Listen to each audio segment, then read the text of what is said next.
দর্শক, রাজধানীর সেগুনবাগিচা কাঁচা বাজার থেকে বিস্তারিত জানাচ্ছেন সহকর্মী আর কে রেজা। জি, আপনি যেমনটা জানতে চেয়েছিলেন, আমি এই মুহূর্তে অবস্থান করছি রাজধানীর সেগুনবাগিচা কাঁচা বাজারে। আসলে কাঁচা বাজার থেকে এই সপ্তাহে আমার কাছে কোনো স্বস্তির কোনো খবর নেই।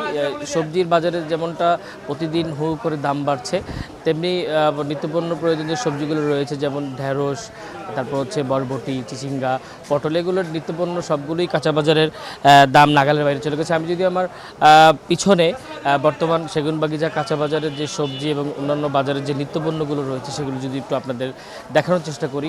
আসলে সপ্তাহ শেষে ঠিক আজকে শুক্রবার, জুম্মার দিন, জুম্মার ঠিক আগ মুহূর্তে আমি অন্যান্য বাজার ঘুরে দেখেছি। অন্যান্য বাজারের একেবারে সবজির দাম মানুষের নাগালের মধ্যে নেই বললেই চলে।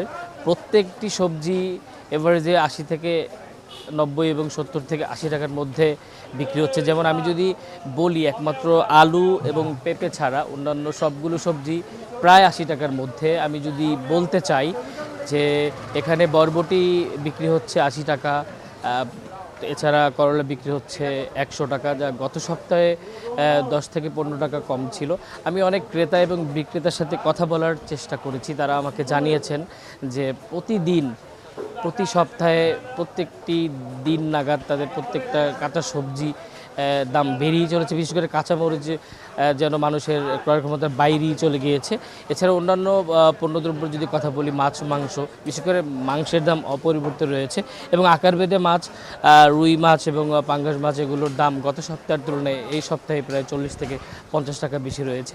তো ক্রেতারা আমাকে জানিয়েছেন যে তারা সপ্তাহে শেষে যারা বাজার করতে আসেন, তারা গত সপ্তাহের তুলনায় 10 থেকে 20 টাকা বেশি বিভিন্ন সবজি কিনছে। বিশেষ করে আমি পেঁয়াজের কথা যদি বলতে চাই, পেঁয়াজ বর্তমানে 90 টাকার মধ্যে বিক্রি হচ্ছে, যা গত সপ্তাহে ছিল 60 টাকা। তবে পাড়া মহল্লাতে 65 থেকে 60 টাকার মধ্যে আমি বিক্রি হতে দেখেছি। এছাড়া যদি আমি ডিমের কথা বলছি, ডিম যদি গত সপ্তাহের তুলনায় 10 থেকে 12 টাকা এই সপ্তাহে হালি বেড়েছে। এবং চাল বিক্রেতা আমাকে জানিয়েছেন চালের দাম গত সপ্তাহের মতো, বিশেষ করে ঈদের পরপর থেকেই দাম অপরিবর্তিত রয়েছে। বিক্রেতা আমাকে জানিয়েছেন, সবজি বিক্রেতারা জানিয়েছেন, বিভিন্ন জেলায় যে বন্যা এবং বৃষ্টির কারণে তাদের সরবরাহ কম থাকায় পাইকাররা তাদের সরবরাহ ঠিকমতো করতে না পারা বিধায় তা খুচরা বাজারে এর প্রভাব পড়ছে।